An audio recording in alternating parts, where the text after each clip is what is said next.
Bueno, mi nombre es Brenda Cruz, soy estudiante del profesorado de inglés, estoy en tercer año de la carrera. Este trabajo de carácter parcial eh, es donde desarrollaremos la unidad número 2 de la materia Sociología de la Educación con la profesora Melissa Sánchez. Esta unidad abarca 4 clases, lo cual desarrollaremos en forma grupal en el video. Bueno, en la escuela como aparato ideológico del Estado, donde se centran las ideas de Althusser, él se aboca a las tareas de liberar al marxismo de su dogmatismo y reconstruir teóricamente a la tarea marxista. Bueno, al considerar el único camino, digamos, para apuntalar la acción revolucionaria del partido, así es como en su obra Ideología y aparatos ideológicos del Estado, él denunció a la escuela como un aparato esencial. Para reproducir la ideología capitalista, ya que realiza también una división del trabajo y transmite conocimientos teóricos y habilidades según la posición social que ocupa y ocupará a cada uno de los estudiantes, digamos. Cuando egrese y se incorpora al mercado laboral como empleado o patrón, enseñando a cada uno lo que necesita saber, como reglas, costumbres y contenidos. Siempre y cuando, según la clase a la que le pertenezca a su familia y de la que no le permite salir. Es decir, a la que aprenda a adaptarse para continuar pasivamente en la posición donde cree que le corresponde estar. Es aquí, digamos, donde aparece el fenómeno de la marginalidad, ya que la escuela, como actúa un corrector de la marginalidad, porque así es como se maneja la escuela, y bueno, es donde cumple el papel de ser un instrumento de igualación social, digamos, para la sociedad y todos los...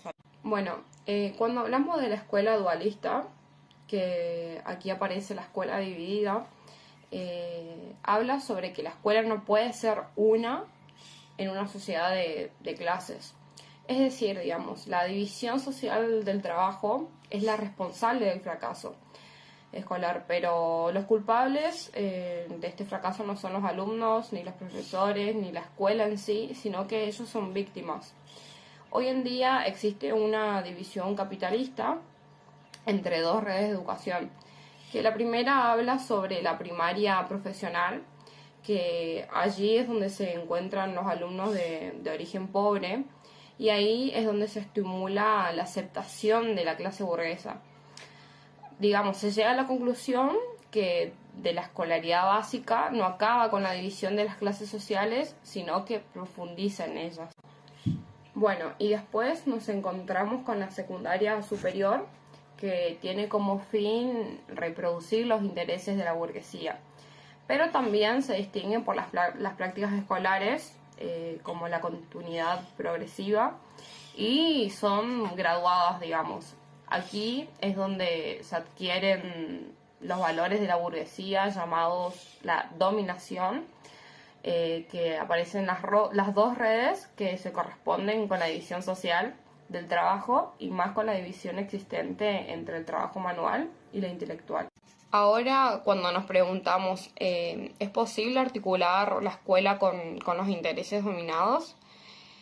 Desde el punto de vista práctico, se trata de retomar la lucha contra la selectividad, la discriminación, la disminución de la enseñanza y de las capas populares. Luchar contra la marginalidad a través de la escuela significa comprometerse en el esfuerzo, digamos, para garantizar a los trabajadores una enseñanza de la mejor calidad posible en las condiciones históricas actuales. Hola, yo soy Fiorella Mañac y voy a darles una pequeña síntesis de lo que son las clases 5 y 6, que siguen a continuación de lo que les comentó mi compañera anteriormente. Bueno, la clase 5 se trata de la teoría de la resistencia de Henry Giroux, que era un pedagogo estadounidense que pertenecía a la corriente de la pedagogía crítica, y sus teorías se basan en la importancia de las estrategias didácticas que promueven el pensamiento del alumno para que tengan en cuenta un concepto de democracia, justicia social, poder cultural. Giroux también señala que las escuelas priorizan un papel reproductor en el sistema capitalista, por encima del desarrollo de los valores, que promueven también la libertad y la autonomía de los estudiantes.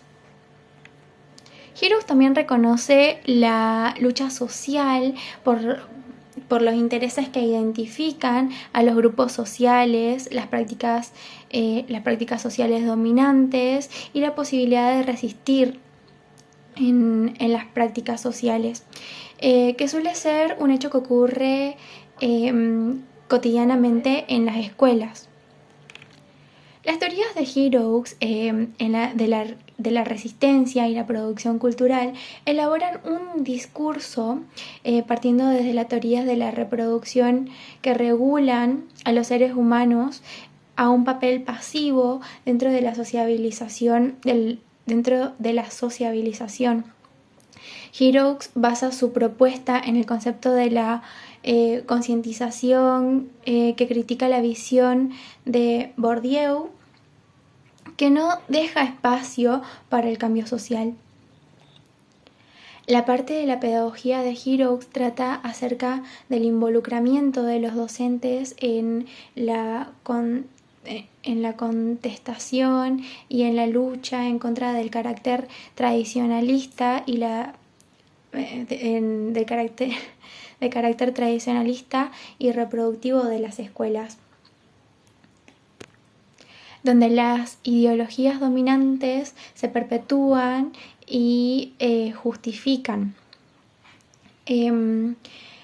donde desde la perspectiva de Giroux, el fracaso escolar sucede por la responsabilidad de la sociedad y la organización y de la organización que la respalda, ¿no? Paralelamente, las escuelas se considera también como un espacio para la transformación y el cambio de sociedad, el crecimiento social mediante la resistencia y la lucha de las clases.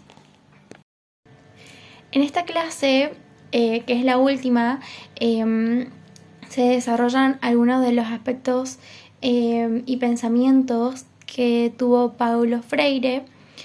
Y bueno, Paulo Freire, quien es uno de los pedagogos más importantes y significativos del siglo XX, se destaca por sus ideas y pensamientos que influenciaron en los procesos democráticos por todo el mundo.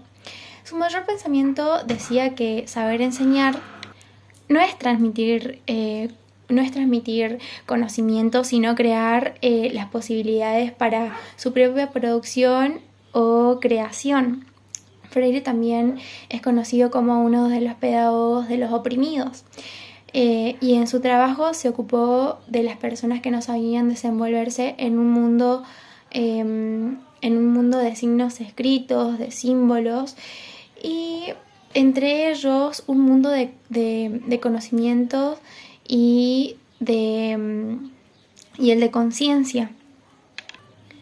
Entonces, uno de sus principales aportes a la educación fue su crítica de la pedagogía tradicionalista.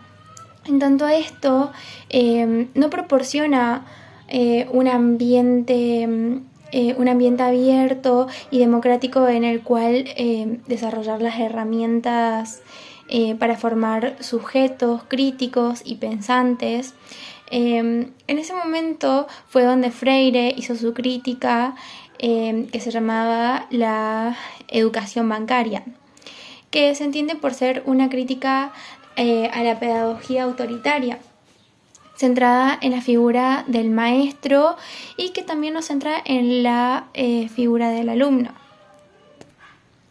Finalmente, la alfabetización para Freire funciona como un acto de liberación donde da su pensamiento de que los seres humanos leemos la realidad desde que nacemos.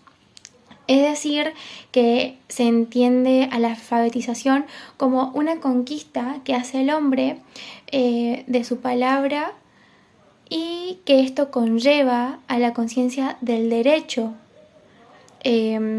conlleva la conciencia del derecho de decir la palabra.